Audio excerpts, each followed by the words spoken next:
Hi guys.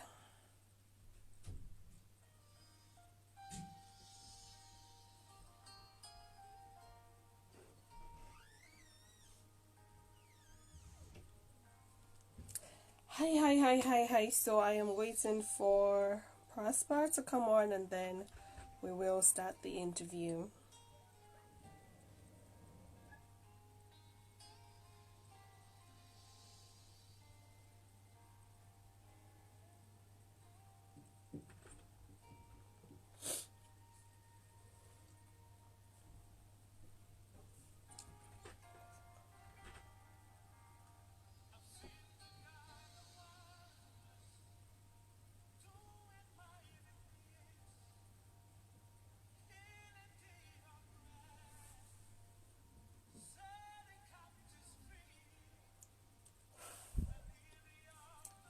Hi, how are you doing? Welcome today. Welcome to today's edition or today's edition of Inspire Me, and it'll be with Prosper. So I am just waiting for Prosper to come on and we will start off this very interesting and exciting interview. So just stick around, and I guess he'll be with us shortly.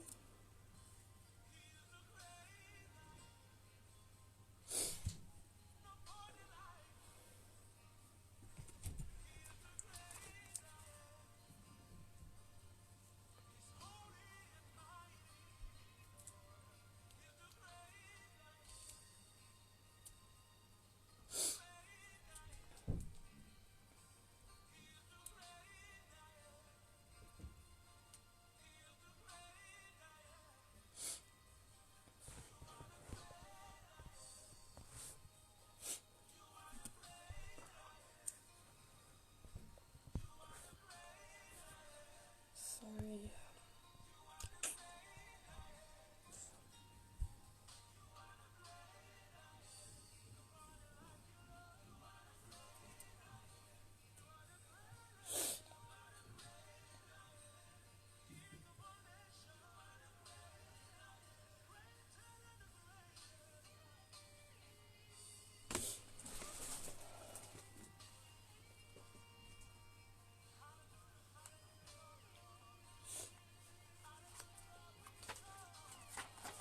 Anyways, whilst we're waiting for him, how are you guys doing today? How is this new week going? Anyone cares to share?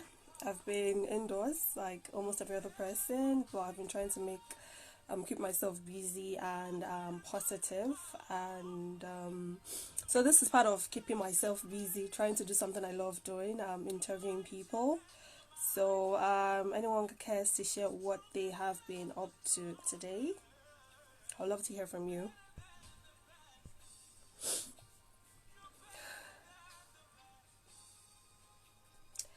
We are waiting for Prosper, so I'm sure he's going to be here any minute from now, and we will kick off. But I don't mind you guys sharing. Let's just have a little chat before we start off. So, what have you been up to? It's a it's tentatively still a new week. So, what have you been up to this new week? Yesterday, today, did you get anything doing? Um, yeah, and he's here. Yay! He is here, he is here, he is here, he is here. So I'm gonna be adding him shortly. Okay, so we'll be going up right now. There we are.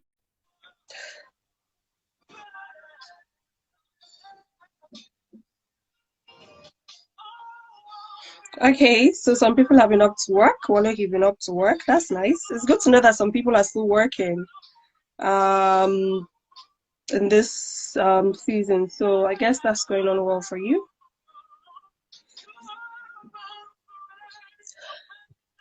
Hi, Uche.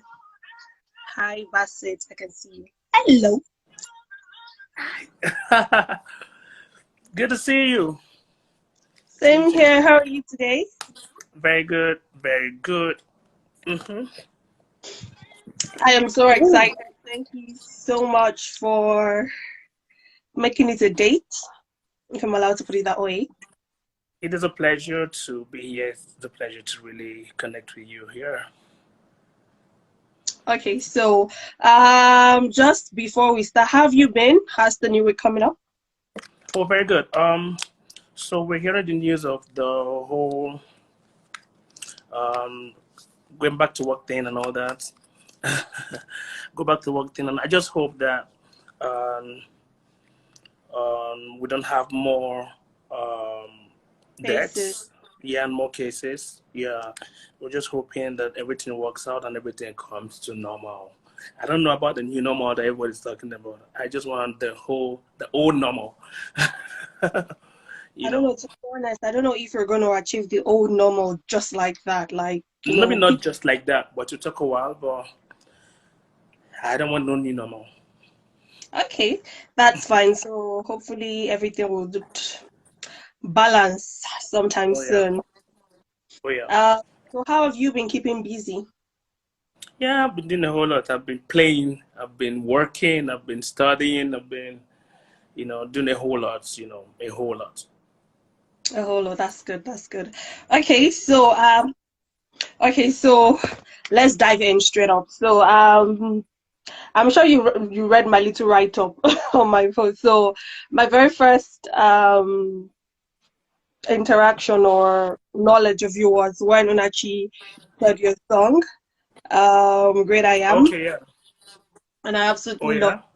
absolutely loved it, and I did what I could with it at that time. Yeah. And Thank you.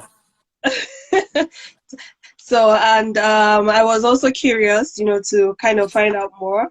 But unfortunately, I didn't have time to interview you that back Oh then. wow. Yeah.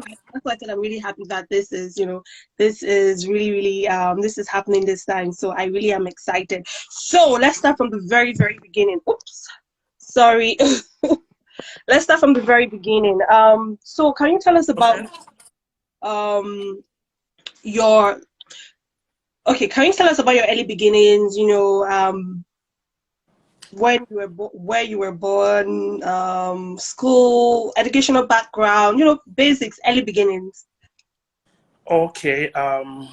Okay. So once again, thank you for this honor to be here with you. Okay. So my name is Prospa Ochimana, and then I was born Prosper Ochimana. So your name is Prosper, actually. Yeah. My name is Prosper Ochimana. So I was born in Kaduna. Actually, I was born in Kaduna. From a family of when nine. Yeah, family of nine, and I happened to be the fourth child. So we're Okay. seven. My parents gave birth to seven of us. And I happened to be the fourth child. Yeah, three girls and four boys, and Okay. I'm the fourth. Okay, so growing up in Kaduna, I grew up in a Christian family where um, you're born into a Christian family. You don't have a choice but to be a believer, to be a Christian, to be in church and all that. My dad, he is a leader in church. He Oh, is a known leader in church way back. Um, so he is a disciplinarian, and you dare not. So um, growing up in church, I saw my elder siblings do very well in the choir.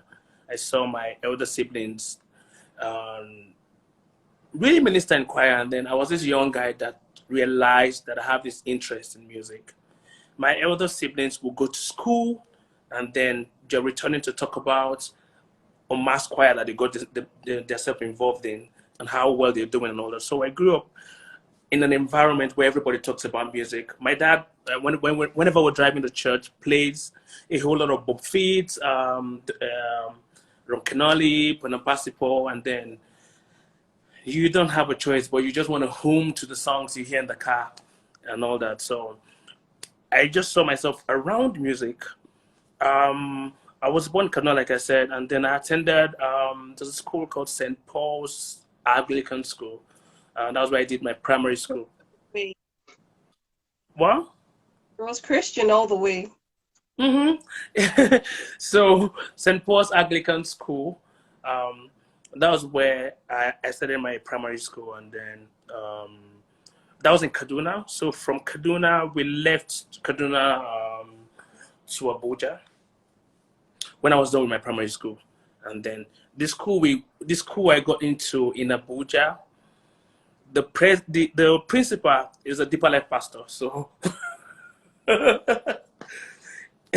it's a government school and government secondary school, Jabi, but the principal was a deeper life leader or pastor. So you dare not mess up. So I grew up in that kind of background, you know, Oh, and then when we were worshiping, it was more like a deeper life setup, but it was not a deeper life church. okay. So this is how we grew. And then that church, there was no um, musical instrument. We're singing hymns. We're singing hymns, and then gradually, realized that the church wanted to get a drum set, and then there was no drummer, and then nobody could play. And then I told myself, okay, if this drum comes to this church, I am the drummer. So when they brought the drums and all, I would run to church to go rehearse like every day of the week when there's no service. I went to church, taught myself, learned, grew myself, and it got to a point where there was nobody to play, so I was the one playing whatever I could play. It was not making sense, but I could just play whatever I could play in church because someone needs to play. You know, there was a need for the drummer to play, so. I've been embarrassed to leave the drum set separately, then I'm playing nonsense and all that. Why I stayed. But then I knew that there was something about music. There was something really calling me into music. That was in my secondary school anyway. Um, then I was listening as a JS2. JS2. I bought CDs with my TP for the entire week. I used to buy CDs. Yeah, money for feeding for the entire week. Use it to buy CDs, and then I get home and then I play loud music, and then as if I'm the owner of the house, you know. So I grew up like that, and then gradually they got to a point where whenever I'm returning home from either church or school, and I get to hear about an event. If I hear about an event and the event starts in the next 30 minutes, I'll be there. Wow. Yeah, Okay. yeah. So I Oh, was, and you loved yeah, drumming. no, So you literally started to drum before you started to sing, right? actually, actually, I could sing, but no one wants to hear. No one wanted to hear. When I started singing, I started learning how to sing skillfully, the Donald McClockins, the Sissy Winans, the Winans Phase 2, all of those guys. When I wanted to try to do all of those riffs and all that, a lot of people would tell me, oh, you're spoiling people's song and all of this stuff. You're keep quiet, let's listen to the main music, let's listen to the main song and all that. So I wasn't discouraged. I kept doing what I was doing. It got to a point in that church that they started paying me salary on drumming. Yeah. Wow. You paid.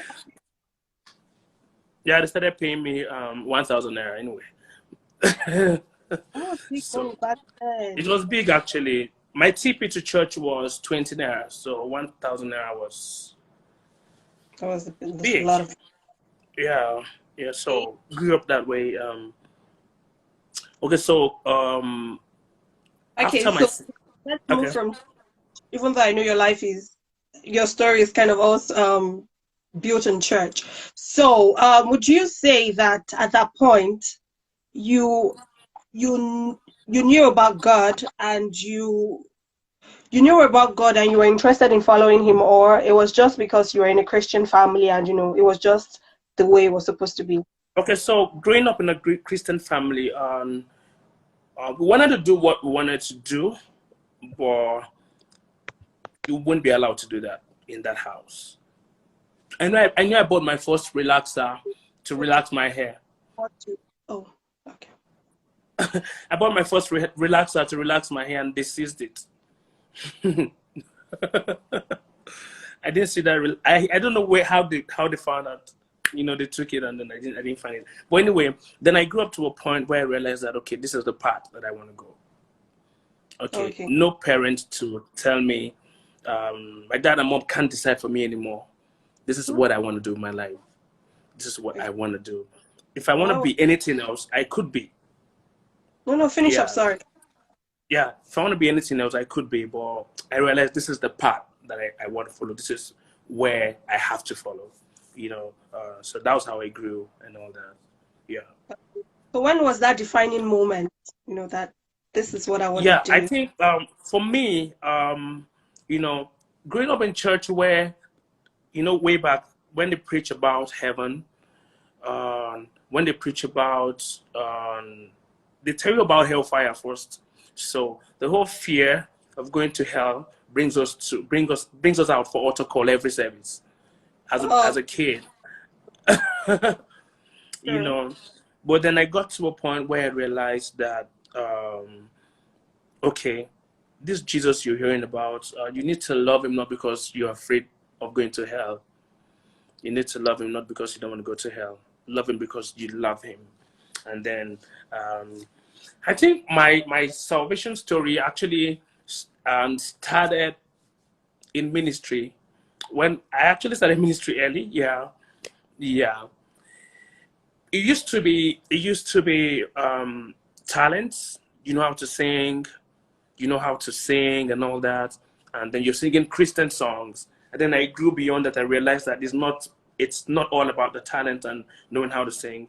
It's now about ministry, about you're now dealing with the lives of people and the hearts of people, and then you're dealing with spirits, you're dealing with destinies, and then I have to really um, go with what God is saying to me at that point. So Okay. I can't really say this is a specific year, but I know the season. Okay. I know the That's season of my life. okay. Great. That's absolutely great. Thank you very much. Now, were you part of the kids, those times that people would say they were born with silver spoons? No way. Okay, so growing up, I didn't How even talk about that. how was your child? In my Yeah, in my primary school, I think my parent had to um, buy food on credit so we could eat. Yeah. In my primary school, they couldn't pay my school fee. So it was 300 naira.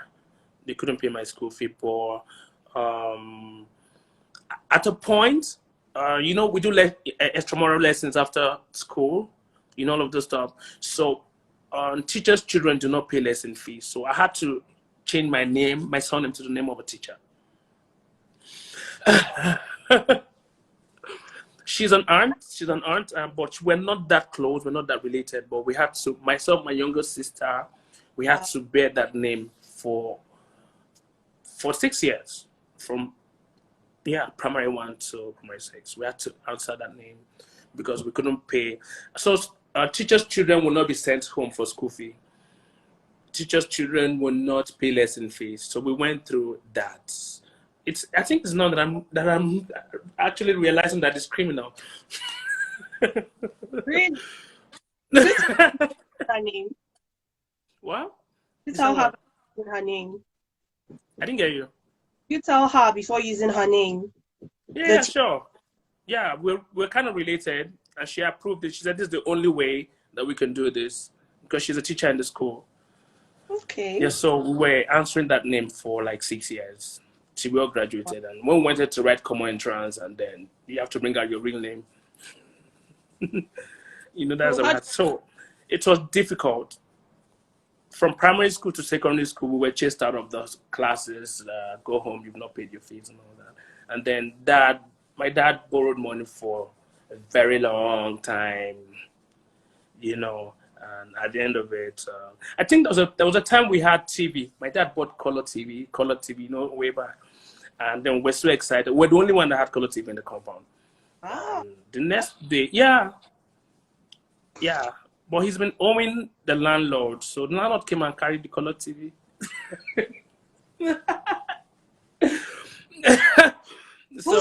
guys out? Who sold you out? Some of us have sold you. Crazy. I was so excited. I told everyone, oh, we have color TV. Color TV. Went to school, came back, there was no color TV. Landlord took everything, you know. Wow. And this man has lots of TV in his house. He has so many TVs in his house. I don't know what he's doing with what he's putting all the TVs for. So that's the journey, borrowing to eat and all of that. My mom had to work extra mile, like sell stuffs for us to really feed, you know. So there was no silver spoon anywhere. There was no silver spoon anywhere. I think it was hand we used, not even silver spoon. Crazy, crazy, crazy, crazy stuff growing up, you know. Yeah. So that's what it is for me. That's that's refreshing, and it makes feelings for me. But thank God that you can look back right now and Oh laugh. yeah. Oh Can. yeah, actually. Okay, so you started off in a Christian family. You started drumming, and then you got to that and started singing as well because you had older siblings that used to sing. So Oh when yeah. did so at what point would you say wait, before I ask this question, do you still drum? And the kind of drummers we have in this generation, I don't think I still drum. Okay, that's that's fine. So when would you say you started like singing, like going to the studio to record? I don't want to use the word professionally, but started like putting your acts together musically. Okay. Okay, so in secondary school, towards my final year, like SS2, SS1, I started writing songs from JS2, you know. Wow. So SS, because I was singing, I was listening, I was buying lots of CDs, and I started putting songs together, you know. As at SS1, my church was singing my song. Wow. SS2, yeah. SS2, SS 2008. I went to. I've been going to the studio though, looking for free session, looking for who's going to record. Like I believed I was so talented. I believe I had something, and I was looking for who is going to help me out, you know. And though I didn't know, studio bill was about 30K then, or 20K then, Wow. or 10K then, but I couldn't afford even half of it, you know. But it got to a point. So 2007, I recorded a song. Oh. Um, So what was the first song you recorded? I think that's about that time. What's the name of the song? Uh, I don't talk about it, but it's called Inobilai. What's Inobilai. the song? What? A Christian song. Definitely. Okay. Okay. Like, Inobilai, God Not True, Inobilai, that's the song. uh, Yeah. So people that knew me way back, that knew a whole lot about how I grew up, don't know that song. Inobilai, God Not True, Inobilai. oh, So that was the song. okay. Yeah. The song was so big in my church, and then my church was like a 10,000 capacity at that What point. is it? Do you still attend the same church back then, or is it Dunamis, the same Dunamis. still the same church? The same Dunamis. Cool. Cool. Yeah, the 100,000 Dunamis. It was about 10,000 at that point. Wow. Okay, yeah. And then I ministered. Okay, you said something. We are going to the next Okay, question. so I ministered that song in events, and then my music director was there, and then he said, "Okay, come, let's sing this song in the headquarters." And then um, it was like I couldn't believe it. In fact, when I went for the rehearsals and I started soloing, I had lots of people in the choir that came to give me money. Ah, you're so good. This, that.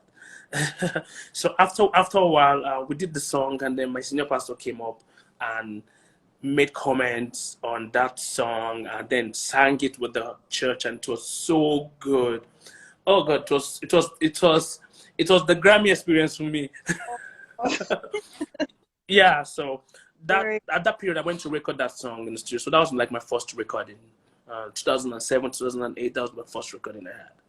And that was the beginning of other recordings as well. Oh yeah, oh yeah. Okay, so at this time, were you already in university or had you finished university? Okay, so I was done with um my secondary school, but Nigeria factor. I was not in school for about 5 years. I couldn't go to the university for 5 years, so I So, was at home. I oh, was at home, and then that was when I did my Bible school, and then that was when I did. that was when I think that was when the real me came out. That was when ministry was really discovered. That was when ministry really started. After Bible school, I had been singing in the choir consistently. I had been, a lot of people love me in church and all of that and all that. So um, I got a lot of support from the choir, very massive support from the church, my pastors. But then after the Bible school, I got an admission to the university. wow. So it Yeah, was like God had like planned it out for you. So that was like a yeah, period of discovering very yourself, well, growing in ministry, and then after that, boom, university. very well, very well. So and then I started making money. I started knowing what money is. So definitely my parents had really moved from that stage. My parents became very big as well. Like they got sorted out and then got set to a point.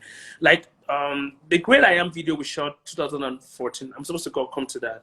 Um, it was even my dad that sponsored that video. So yeah, Wow. so you Okay. know, and then my dad gave me my first car. You know, so a whole lot changed. So I grew up that way. Yeah. That's good. So that means your family supported you 500%. That's great. I'm That's telling you, they did. great. So when you were in school, did you also have to like juggle ministry and classes, or you kind of focused on Hmm, school and then hmm, after jumped into ministry hmm. again? My life in school. Another journey. so, so got into school and I came in with that. Oh, okay. I'm an adult when I go into school, and I was like, okay, I'm gonna be this. I'm gonna be that. I'm gonna be the Wale Soyinka of the class. I'm gonna be this. I planned out how I was gonna graduate and everything. So after first semester, I realized that it wasn't working. The next semester and all that and all that and all that. Then I realized, okay, ministry was calling, school was calling, you know, and then you needed a whole lot of balance. But I would skip class to go for administrations out of town, and then it got to a point. I think 100 level, I was very, very, very focused in school and then very, very committed in class and all that. Okay. And yeah, I think from 200 level, when we shot the video for the Great I Am, Ah, and so you were still in school whilst Great I Am was being shot. yeah, Ah, yeah, so I was a little bit distracted at that point because we got lots of people communicating and sending us messages from Europe and lots of meetings and travels and all that. So it was a whole lot. So, um, and so I was a little bit distracted. I was not in class like I used to, you know. Started affecting my results though, um, what were you but not studying? that bad. Huh? What were you studying? Linguistics. Wow. Okay. Yeah, so well, it didn't go that bad anyway. But I just knew that I could be better. So when I got to my 300 level towards the end of 300, like towards the end of second semester, that was when Ekwueme came. I had been okay. See my life. I had been going to Kaduna to record my songs because the producer I was working with lived in Kaduna. So from Abuja to Kaduna was like it's like 2 hours or 2 hours 30 minutes. So I would just go somewhere, or sometimes I drive to Kaduna. Sometimes I would just park my car and get a public vehicle and then, move. So um, so that's how I lived. Skip classes. If I have sessions, I won't be in class. So you basically wrote Ekwueme in school. Yeah. So how did Ekwueme come about? Yeah. Also, Ekwueme was that song that I was writing that song like, okay, that song came like other songs. Okay. And Yeah. how did other songs come? Oh, you. Okay, so I'm not one of those people that would really sit down to write lyrics and then and create melodies to it or create sounds. You know, I was not that kind of. I'm not that kind of person. Most times, the sounds come Okay. on, and then I sing them, record them, and then write down the lyrics that came, and then try to put things together. Okay. And then that's how it works for me. Oh, So I think Ekwem was a little special, though. Yeah, it was a little special. Let me tell you why. Because why that is day, that day I was driving to church, and then the stereo of that car my dad gave me failed. So I wanted to play. I love to play songs whenever I'm driving to church and all that. So I wanted to play songs that day. I couldn't. It couldn't play. You know, um, the stereo could not play. So let me just sing a song while I'm driving to school and all that. So church? opened up to church actually. Opened up my mouth to sing, and then the word that came into my mind was Ekwueme. At that point, I didn't know what it meant.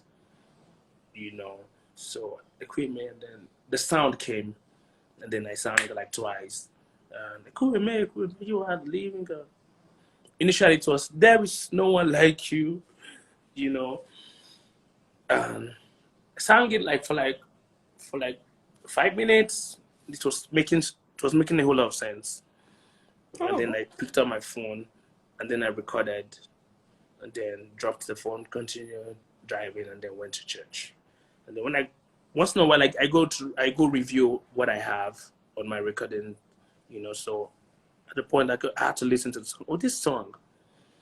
Okay, called my keyboardist. I've been tempted severally to sing that song in several meetings, but I was also scared on how it will come out. Also scared about how if the people will receive it, will want to receive it, and all that. So, but I was with my keyboardist one time in church, and then we put some things together. Um, sorry. So you said okay. you scared that because it was like an Igbo song? Yeah, so that was not my pattern of music. You get it? Oh, Yeah, I used to be the contemporary, the riffs and runs, skillful kind of singer. So equipment was like, what's wrong with this guy?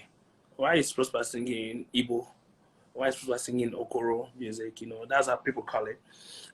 So it was like moving from what I was really singing and then to something else. That was how it looked like. But that was what God was saying to me at that point. That was what God wanted to do at that point, and that's what God wants to release to the world at that point. And then um, we had to do it, and then God so recorded the song, and um, so there was this producer that had been telling me I've never worked with him. I've never worked with him. Prosper, I want to do a song for you. I want to do a song for you. And then I was like, when producers come tell you they want to do a song for you and you don't know them, you're like, wait, who bought it well? I don't know him. Okay. He kept calling. He told other guys, I want to do a song for Prosper. He does not want to work with me and all that. But at the end of it, I went, I went to do a song. So I said, okay, all of my songs that I have are very international, Western sort of. And I wouldn't want to give a producer that I don't know a song, a good song, so he won't go spoil it. So Ekwueme was like the easiest song to produce for me. really? I thought, yeah, is that one? What was elaborate? Yeah, man. I was like, Ekwueme is easy to produce. It's just strings now because I knew what I wanted on that song. But I didn't know he was the one that was going to interpret it. You know, Wow. yeah, yeah. I knew other producers I would have given that song. So that song, um, I took it to him because when I got to the studio, I was like, whatever happens, this is not my style of music. The song, when a song is badly produced, you've lost it. That's what I have in my mind and my head. So I was like, whatever it is, if the song didn't come out well, we'll just let it go. So I need to short again, sorry. So for you, excuse me, you going ahead to produce that song, were you just in quotes trying to be obedient to the Spirit of God? Yeah. I think God wants me to do that song, and that's not what I would have done normally. That's not. These are the kind of songs you write and give to other people because that's not your pattern. But I don't know. I had to do that, and then got to the studio, and then when I got to the studio, Chris Morgan was there. He had not heard the song we want to produce, but he said, "I want to pay for this song." Wow. Yeah. So the producer said, "I'm actually doing it for free." So Ekwueme was recorded for free. Who is this producer, please? Okay, yeah, he's Sonny P. Sonny P. He produced a whole lot of songs. More Than Good for GDK. Produced a whole lot of beautiful songs. My Trust Is in You, David G. A whole lot of Yeah, so Okay. that's him. Yeah. Okay. So Sonny P. He's in Abuja, and so we're very good brothers right now. We're very good brothers right now. So he said when I brought that song to him, he told his wife that, oh, Prospa gives good song to other producers, and then he's bringing this Okoro song to me. So, and then me, I said, let me not give good songs to a producer that will go spoil it. And then I took in quotes, the bad song Ekwueme to him. And then I guess God was just laughing because we never knew his intention. Yeah, we never knew what he wanted to do. So Okay, that's what so really happened. when you recorded Ekwueme, was it so was the recording with Osinachi from the very beginning, or it was after you had sung the song for a while you started to add her in? Okay, so I had recorded Ekwueme, and I recorded it alone in the studio, and it was very powerful. Like, some of the lyrics were very spontaneous. I didn't really write all of the lyrics because it came in when we were recording in the recording booth and all that. It came in some of the lyrics, actually they came out of the part of gratitude, the part of worship, and that's how some of the lyrics came out. And then when I took it out to play for a whole lot of friends and a couple of my guys, and I play for people, and then I look at them, they're crying. I was like, oh really? I had not featured Osinachi at that point. Oh, Yeah. okay. Really? Oh wow, okay. If you're my friend and you're listening to my songs and you're crying, how about other people that are not even close? It was really an interesting song. I played it for my music director Shola, and then he loved it. And then I said, okay, I would like to feature someone. I had a whole lot of A-list artists I wanted on that song, but I didn't get any pull towards them. Then this woman is in my church that I've been this person that ministers, and then a lot of people really appreciate in my church. And then she also ministers, and then a lot of people really appreciate her ministry in church. So I said, okay, God really led me to her, and then when her name was mentioned, when I got to when I realized that, okay, this is the woman that I want to have in the song. I said, okay, this woman is loved in church. I too am loved. Whenever I minister, whenever she ministers, and there's a whole lot that happens in church. Coming together to do a song, will make the church buy my CDs.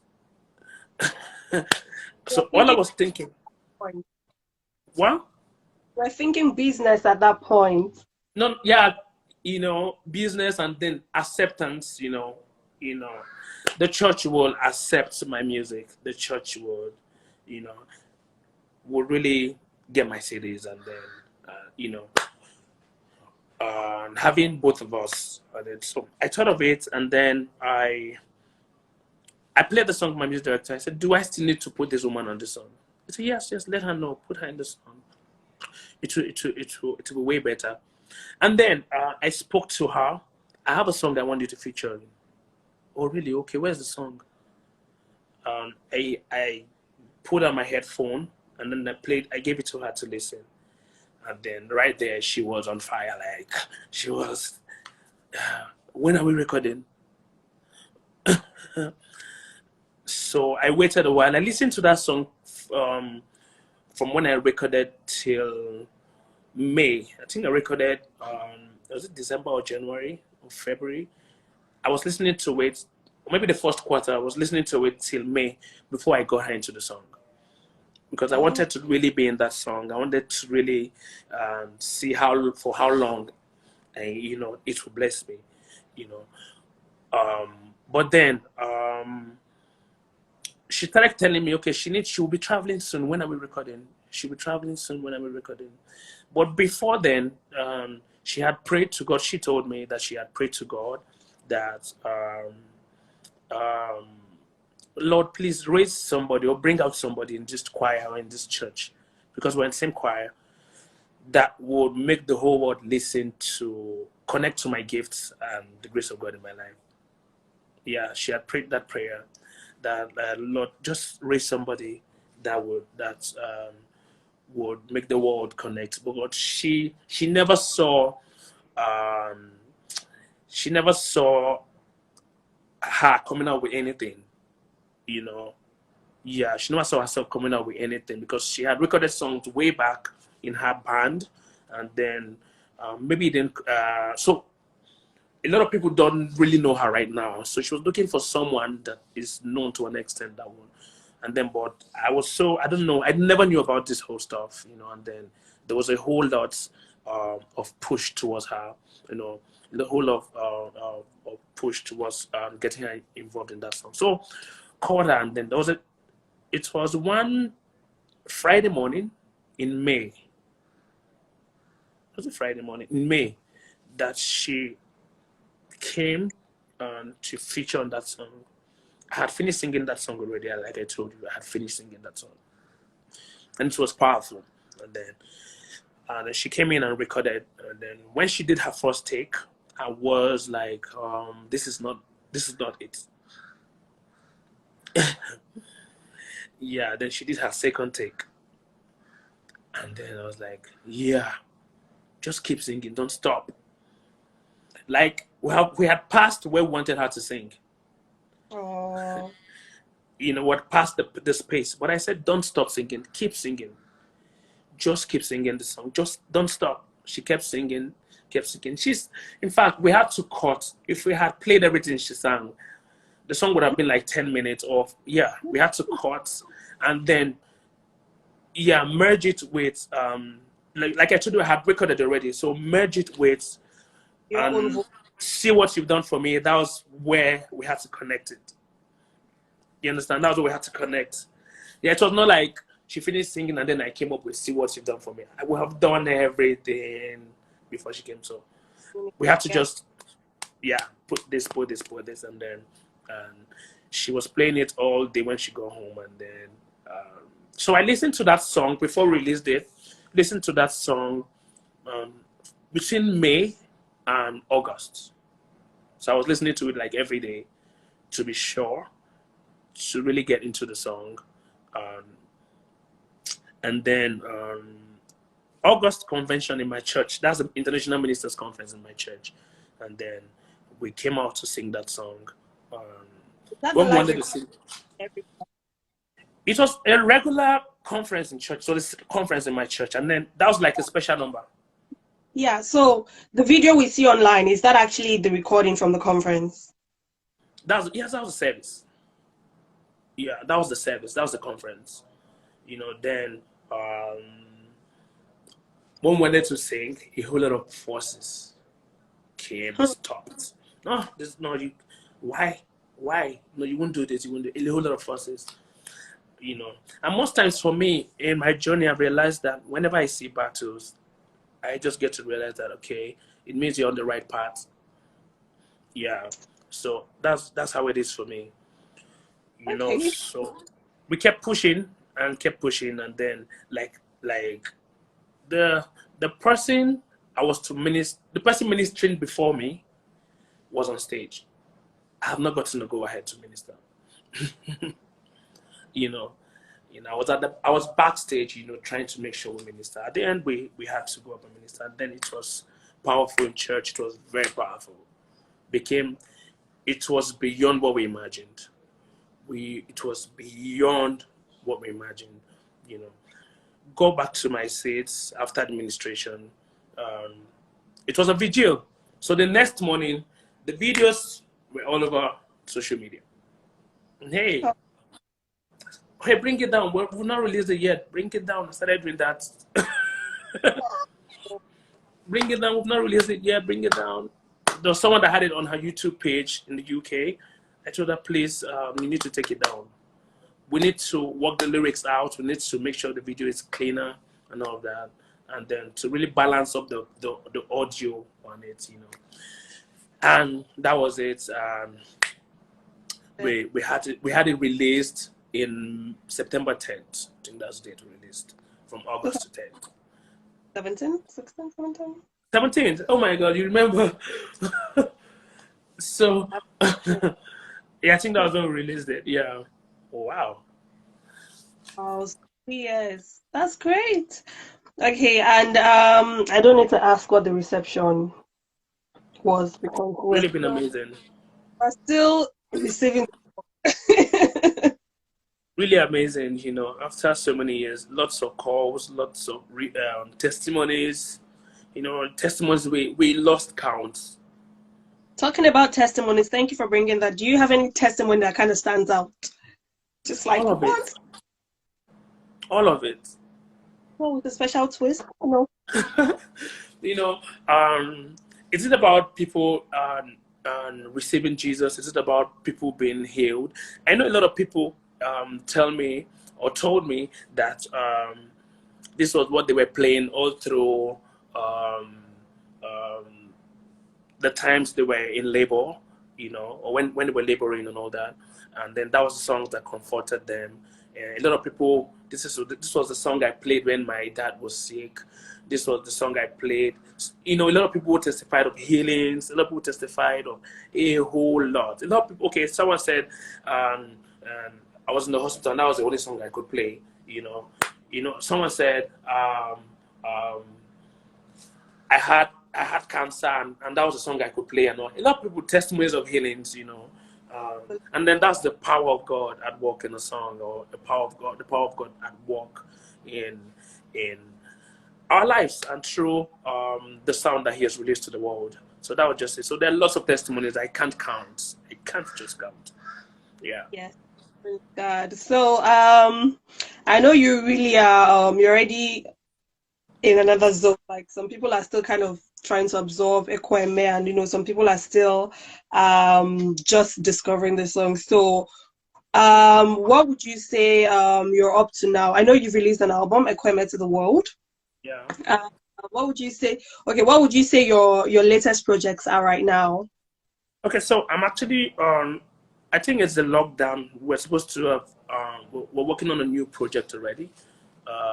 Though we have one or two videos that is going to come out for that Ekwueme to the World project, but we have new stuffs coming out, and then we have new collaborations. And though I didn't do collaborations with known people on my first album, on the Ekwueme album, it was very deliberate. And then two things, apart from the fact that I was led to these guys that I featured on that stuff, and then I didn't have strong access to some of the people I would really want, but right now, God has helped us to really build that. And the next project will come out stronger and bigger. Yeah. Oh. So then a whole lot coming up, new songs, new videos, concerts, and live recordings. Oh yeah, and coming out soon. After love is back to back. Back to back. I think that's same for a whole lot of people. And then my Europe tour, doing a whole lot of tours some parts of Africa, Francophone nations. Yeah, I'm gonna sing in French. Wait, do you have a French version of Ekwueme? And okay, I think Simeon. We should ask Simeon. Simeon should have a French version, but actually not written one. But there are lots of people that have been calling to write French. I think I got a message from someone that wants to do a French version of Ekwueme. Lots of people have been calling, but Great. we've not been able to say, okay, go ahead and do it. Go ahead and do it, because we want to make sure if you're recording anything, it should really come out well. Oh, okay, Yeah. great. Perfection. I love that. Okay, so let's go. Let's tone down the interview a bit. So, people are already speaking French to you. So you know, singing. We already know singing is a hobby. Drumming used to be a hobby, but you're not quite competitive with that anymore. So, what else? You Yeah. look like someone. It looks like what? I can hear that. I say you look like someone that can dance. It depends. It depends actually. But I love to dance. I love to dance. So I can dance. Okay, so what are your hobbies? Yeah. Okay, so I still play PS4 to relax. Okay. Yeah. Yeah. I think I got calls. I was talking with Nosa yesterday and we were bragging about who's gonna win. And then, so I still do PS4. I love to travel, of course. And then the singing, the listening to music. I love to, okay, let me not say this one, to look like, I love prayers. Is it a hobby or an Ask, assignment? Is it a ask hobby or, so I love to pray. Um, I'm coming inside your DM after this call, please. Let's agree on some prayers together, you know. no. Like I love to pray, a Right? whole lot of stuff, and I love to learn new things. I love to know new things. Yeah. Okay. That's good. So what would you say? I'm gonna ask you about your favorites now. So what's your favorite meal? Yeah. Okay. So I'm a rice and plantain kind of guy. Yeah, You don't like rice and plantain. What? mashed potatoes with veggies. Oh. So Michael was like, "Why is it that you always give me a face whenever I prepare a meal, but I don't give a face. Give you a face whenever you make yours." Hmm. But it's been really good. Okay. So on the generally, which artists do you look up to, or are you inspired by? It doesn't have to all be gospel, like music I artists. love Nathaniel Bassey a lot. Like, I'm really inspired by him. Pastor Elijah Oyelade, I'm really inspired by him. Like, he had been with me, like, I've been with him, let me say it that way, for a very long time. Like, my first break for The Great I Am, it was because I featured in his album. He had been my mentor for a very long time, so till now, so Pastor Elijah, um, Nathaniel Bassey, and a whole lot of our A-list and our mentors that have been there before us. And these are people that I really appreciate and really celebrate and really look up to. A whole lot of Okay. them, I don't have to mention all the names, but a whole lot of them, and then one or two names. Yeah, That's great. Someone is asking if you can cook. yeah, I can.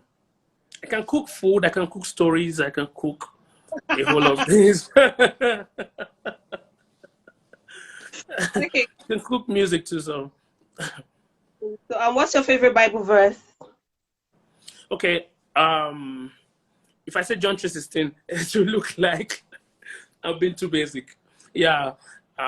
For God to love the world that He gave His only begotten Son, that whosoever, it doesn't matter who you are, it doesn't matter where you're coming from, it doesn't matter your background, whosoever believes in Him will not perish. You don't have to do anything, you just have to believe. Yeah, you have everlasting life.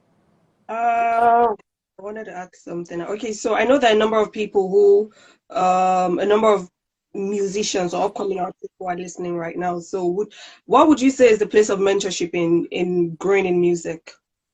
Oh yeah, I know you're gonna come with this. Oh yeah.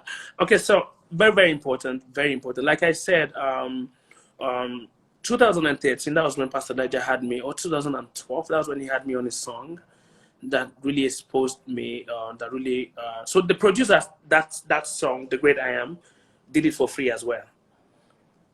Wow. Ekwueme was free, and which other song?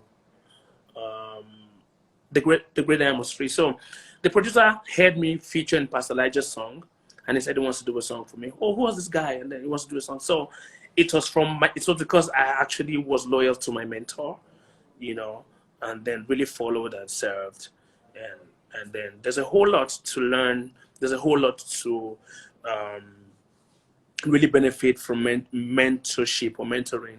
Um, my, I think through mentoring, or if you have a mentor, some of the battles they fought, you might not have to go through those battles anymore because they fought, and then they can tell you from their own point of view because they're experienced, So um, um,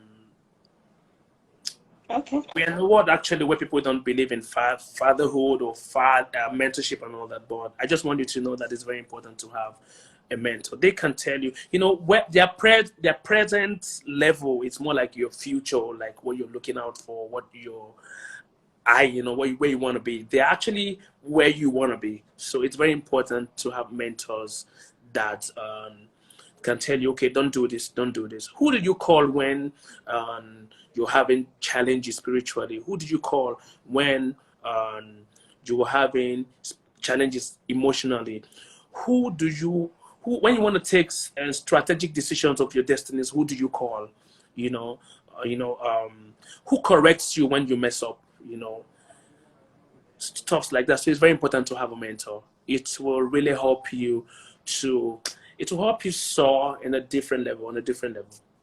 Great, great. Thank you. Thank you Yeah. for really speaking about that. Now, just a very random question. So, what's your daily routine like? Okay. One So second. okay. Sorry. My age is timing out. So, do you mind if we just reconnect for a few minutes once the Okay, time? please. Okay. Okay. I'll just Try end to it. save this. Try to save this one, and then. Okay. All right. Thank you. All right.